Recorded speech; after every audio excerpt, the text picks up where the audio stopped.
What's up, everybody, and welcome back to the channel. I just received the new clutch. Just received it this afternoon. It is Thursday. I was planning on it being here Tuesday, but it is what it is. So now that the clutch is here, I'm gonna flip this around and show you as I open it up, see what I got. All right, so I bought a look rep set, and all right, looks pretty good so far. What's all this? What is this stuff?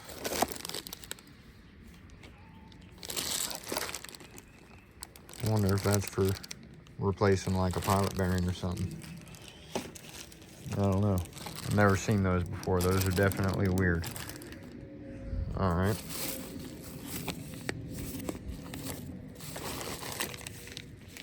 All right, there's new bolts for the pressure plate.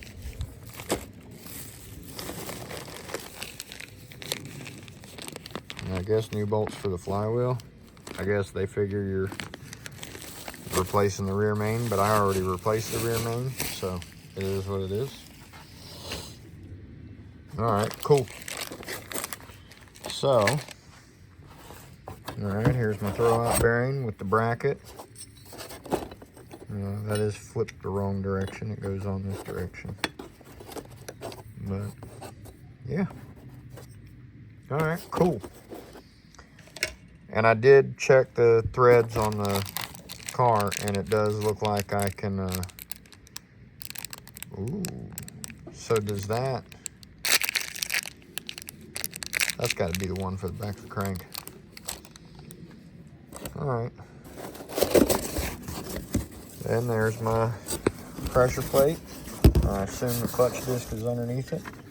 And you can see that it's already preset for the self-adjusting clutch. So as this thing presses down and as the clutch wears down, this spring will actually cause the disc in here to rotate and keep continuous even pressure on the clutch. And then if you ever go to pull an old clutch off and put a new clutch on, you have to do like I did in my 2.7 swap videos, where you have to press down on all these fingers at the same time while holding this up and then rotate the plate around. It's kind of a bear, but I show how to do it in my other transmission video for the B6. But yeah, so same basic design. And then, yeah, there's the clutch disc. All right, cool. So I'm gonna go ahead and start removing this.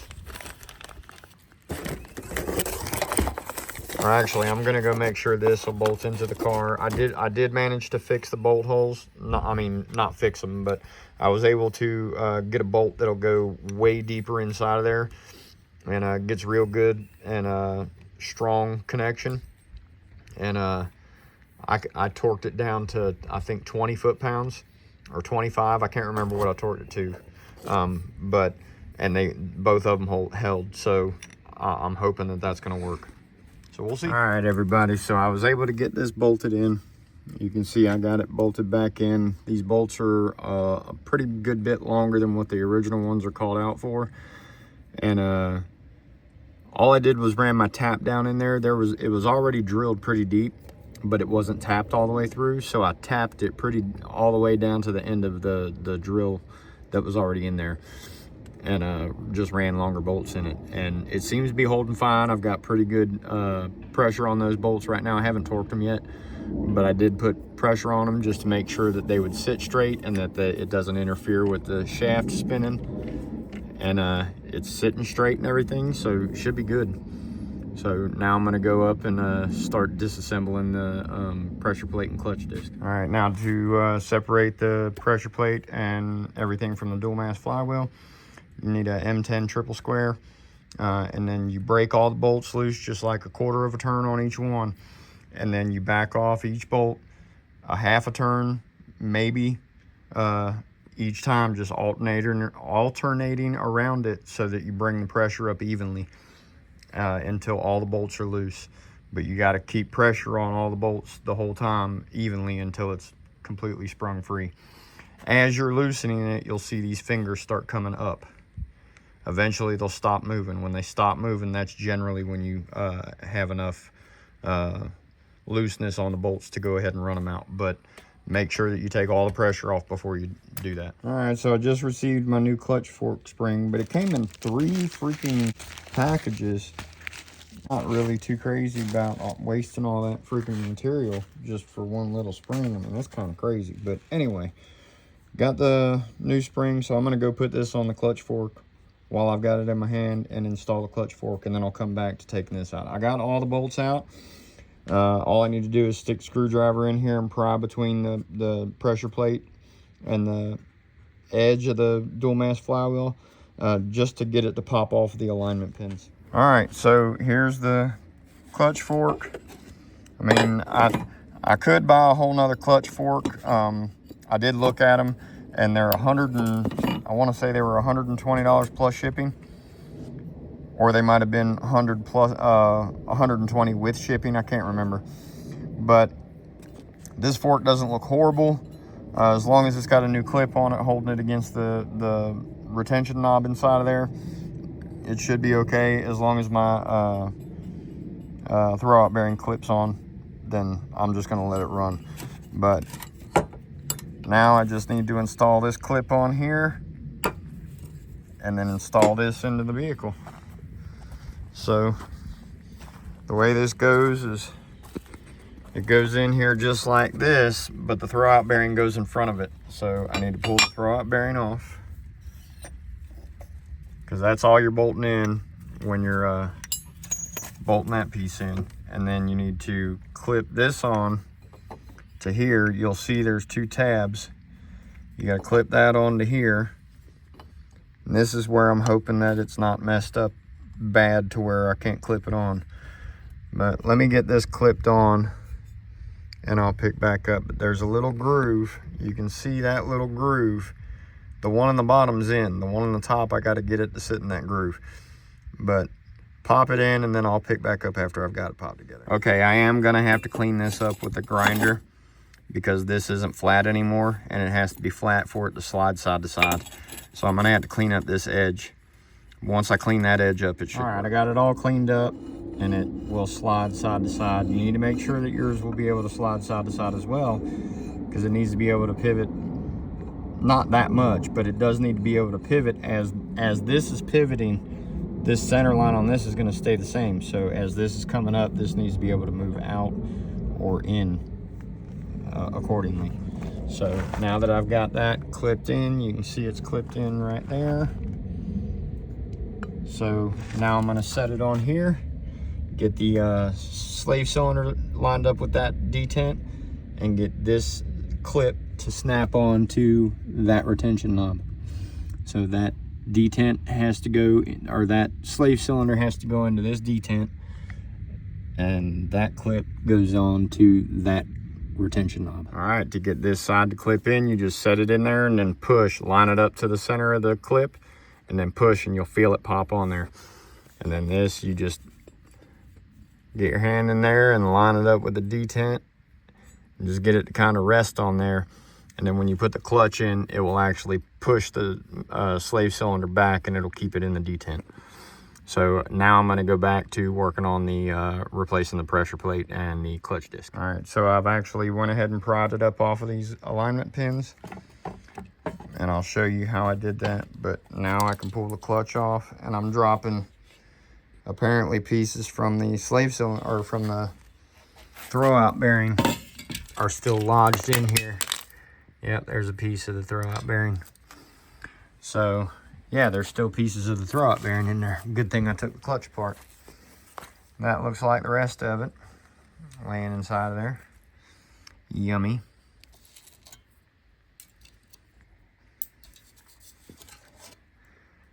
The clutch disc actually doesn't look that bad. It looks like it's still got a lot of life left on it. That's a shame. All right, so I'm gonna clean this with lacquer thinner. I'm gonna wipe this down with lacquer thinner. Normally I would replace the dual mass flywheel, but I'm too broke to afford to replace it right now, so I'm just gonna run this one. I'm gonna wipe this down with lacquer thinner, clean the inside, and try and get all this old clutch material out of here, because that's what all this dust is. That's all the old clutch material. So I'm gonna try and clean as much of that out of there as I can before I start putting this clutch into there. All right, so to start putting this back together, you need to try and get your alignment tool through there, and you need to try and push it down into that hole and get it down in there as far as possible. And make sure that you're centered up, and now you're good to go. Now we can take the pressure plate and set it on there and start torquing it down. All right, so once you get that alignment in there, you set your pressure plate down, and then you got to get it to sit evenly on those 3 alignment pins. And what I do is grab it on each side and squeeze it down and just keep moving around until I get it to sit all the way down without any bolt pressure. Then put your bolts in and run them down till they touch. Then you can start running them down quarter turn at a time until you get them to the torque of 18 foot-pounds. All right, now that I've got it installed and torqued down, the first time that I press this thing will rotate over and set the preload on it. So now I need to go ahead and put this into the car and then start installing the axle, and then I'll replace the bearing on the back of the motor when I go to install the engine. All right, everybody, don't make the mistake I made and buy a clutch that won't work. This pin will not clear the dual mass flywheel. So if you look at this one, it doesn't have that bar, but this one does. So yeah, yay fun. All right, well, it is what it is. I wound up taking the entire loop clutch off of here, put my original sacks back in here, reset the adjuster. The adjuster is right here. I don't know if I'll be able to show it or not, but that little tab right there has to be all the way over. You can't really see it on camera, but if you watch my video on how to reset these, all you got to do is rotate the top disc clockwise. You cannot rotate the lower disc, but the upper disc you can rotate clockwise. And you just got to find tabs that you can pull on. It's like there's one up inside of there that you can use to rotate. It's kind of hard to see them, but there's little slots that you can grab onto to pull it around. But I don't have enough money to buy another clutch, and the Sachs clutch is already $300 more than the loop clutch, which is why I went with the loop clutch. But I need to get this thing going. So I looked online at the local parts store, and they have just the throwout bearing. So I think what I'm going to do is remove that throwout bearing from the car, go buy a new throwout bearing from the local parts store, and then send the clutch kit that I bought back and get my money back. This clutch still has plenty of life on it. It's not really what I wanted to do. I wanted to replace the clutch, but I don't have time to wait. I need that car because I'm worried that my black car is going to break down. I'm starting to get check engine lights and timing warning lights, so I need to redo the timing chains and the timing belt on my black car. So I got to get this car going so I have another car to drive. All right, so now I've got the clutch back in there. Got the differential drive shaft in there. Got my bolts back in there. Need to torque those down, reinstall my CB axle, and put my suspension together, and then I'll start putting the engine back in. But I did have a misalignment on the wastegate. So this, I don't know if you can see down here, but there's a little shadow mark on there. This whole thing was sitting over about 1/8 of an inch, and it was leaving a gap in the bore hole that's in here. And that's where, when your wastegate opens, that's what it does. It dumps your exhaust out of the header straight out into the exhaust instead of making it go through the turbine wheel. When this closes, it forces all the air coming out of your exhaust to go through the turbine wheel and spool up the turbo. When you get too much boost, it'll open the wastegate and let it bypass it. Well, if this is not sealed all the way, you're dumping exhaust gases straight into the exhaust and you're not spooling the turbo up quick enough, and it'll cause lean conditions, rich conditions. I mean, it can cause all kinds of running issues. And it can also cause boost leak issues because you can't build up the correct boost because you're not getting the turbine to spin at the right speed. So what I wound up doing was popping this out that way into the bore so that I could cover the entire hole that's right here, and made sure that my actuator still actuates. But basically I had to drive the bushing down in there a little bit further to get it to sit in the center. Everything seems to be working okay, so now I'm going to go ahead and button up the front suspension and then put the motor back in. All right, everybody, got the car all the way back together. I've already taken it out for a drive, but just wanted to show y'all. She is working and quiet. So, freaking running beautifully. Got the clutch down and it's quiet. Turn the radio off. So, she's working.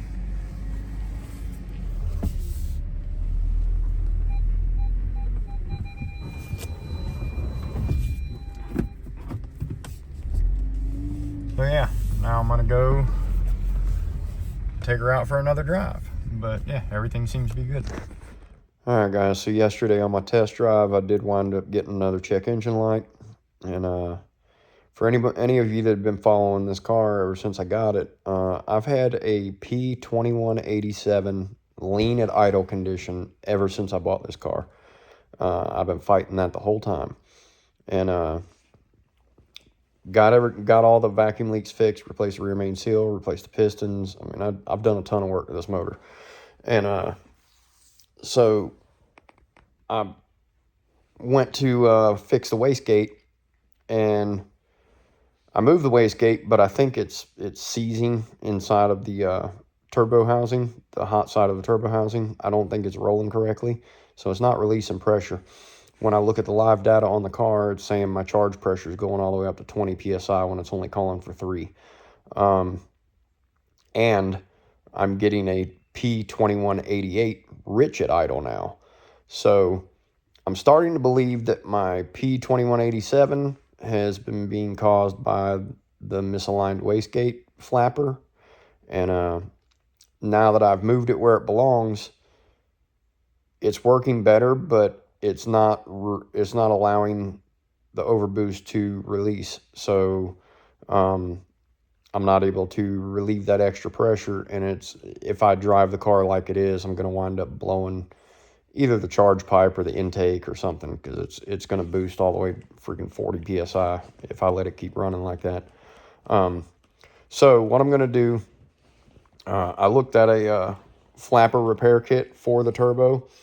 It looks pretty easy. I'm going to try to do that repair rather than replace the entire turbo. If I run into any issues when I'm repairing the flapper valve, then I'm just going to bite the bullet and get a new turbo. But my next video on this car is going to be showing how to replace or repair the wastegate flapper valve inside the hot side of the turbo. Other than that, the car seems to be driving great.